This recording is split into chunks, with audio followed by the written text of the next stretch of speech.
نحمدہ و نصلی علی رسولہ الکریم اما بعد فاعوذ باللہ من الشیطان الرجیم بسم اللہ الرحمن الرحیم۔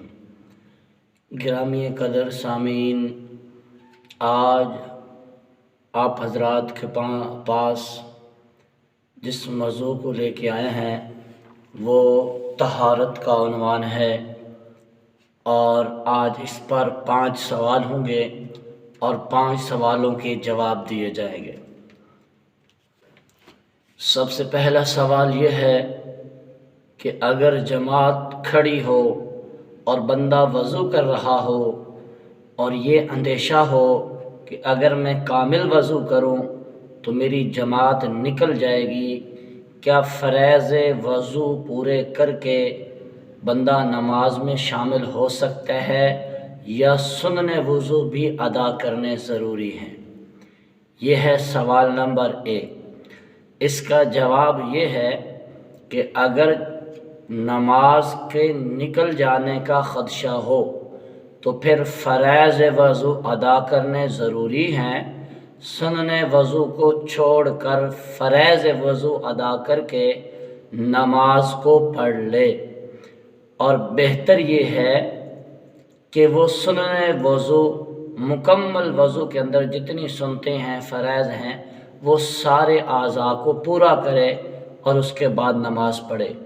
اگر نماز کے وقت کا نکل جانے کا اندیشہ ہو تو پھر اس کے لیے جائز ہے کہ وہ فرائض وضو ادا کر کے نماز پڑھ سکتا ہے۔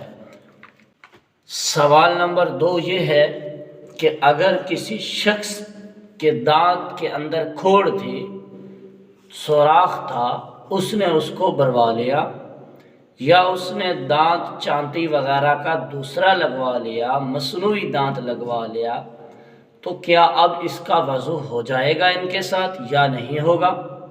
تو اس کا جواب یہ ہے کہ اگر کسی کے منہ میں دانت میں کھوڑ تھی، اس نے اس کو بھروا لیا یا کوئی مصنوع دانت لگوا لیا تو تب بھی اس کا وضو ہو جائے گا، اس میں کوئی اندیشہ نہیں ہے، اس کا وضو ہو جائے گا۔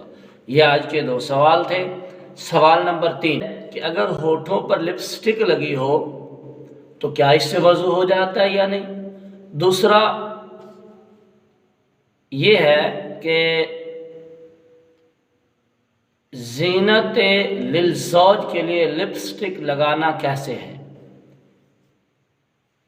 تو اس کا جو پہلا سوال ہے اس کا جواب یہ ہے کہ اگر لپسٹک لگی ہوئی ہے تو اس کے وضو کرنے سے وضو ہو جاتا ہے، بشرطے کہ وہ تہ والی نہ ہو۔ اگر وہ تہ والی ہے، جسم والی ہے کہ اس کے لگنے سے نیچے جسم کے اندر پانی نہیں جاتا، وہ پانی کو روکنے کی اہمیت رکھتی ہے، تو پھر اس سے وضو نہیں ہوگا، اس کا اتارنا ضروری ہے۔ اور رہی بات زینت الزوج کے لیے، تو یہ لگانا اس میں کوئی حرج نہیں ہے، جائز ہے، بلکہ مستحسن ہے کہ لگا لے۔ سوال نمبر 4 یہ ہے کہ اگر ہونٹوں پر سرخی لگی ہو تو کیا سرخی سے وضو ہو جاتا ہے یا سرخی کو اتار کر وضو کرنا چاہیے؟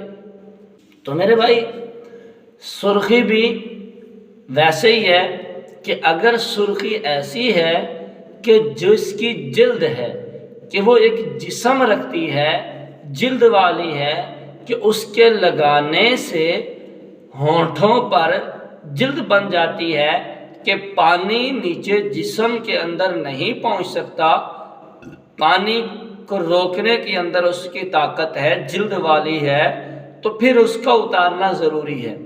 اگر ویسے رنگ والی سرخی ہے کہ جس کے لگانے سے جناب کوئی حرج نہیں آتا، کوئی اس کی تہ نہیں ہے، تو پھر اس کو اتارنے کی ضرورت نہیں ہے، اور بغیر اتارے اگر کوئی وضو کرتا ہے تو اس کا وضو ہو جائے گا۔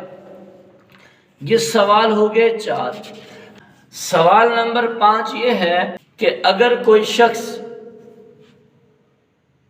کلمہ پڑھ رہا تھا یا ذکر اذکار کر رہا تھا، درود شریف پڑھ رہا تھا، تو دوران کلمہ پڑھتے، دوران درود شریف پڑھتے اس کی ہوا خارج ہو گئی، کیا اب اس کو دوبارہ کلمہ پڑھنا اور درود شریف پڑھنا چاہیے، یا وہ اس کو دوبارہ پڑھنے کی ضرورت نہیں ہے، وہ نہ پڑھے؟ تو بھائی اگر کسی بندے نے، کوئی بندہ کلمہ پڑھ رہا ہے یا درود شریف پڑھ رہا ہے، تو دوران کلمہ پڑھتے ہوئے یا درود شریف پڑھتے ہوئے اگر اس کی ہوا خارج ہو جاتی ہے تو اس کو دوبارہ پڑھنے کی ضرورت نہیں ہے، اس کے لیے یہ کافی ہے۔ تو یہ 5 چیزیں تھی جو آپ حضرات کے سامنے رکھی ہیں۔ امید کرتے ہیں انشاءاللہ العزیز آپ کو ہماری بات سمجھ آئی ہوگی۔ مزید بھی اگر کسی شخص کو میری بات سمجھ نہ آئے تو وہ کمنٹس میں بتلا سکتا ہے، انشاءاللہ العزیز آسان انداز میں آپ کو سمجھایا جائے گا، آپ کو مسئلہ بتایا جائے گا۔ وما علینا الا البلاغ۔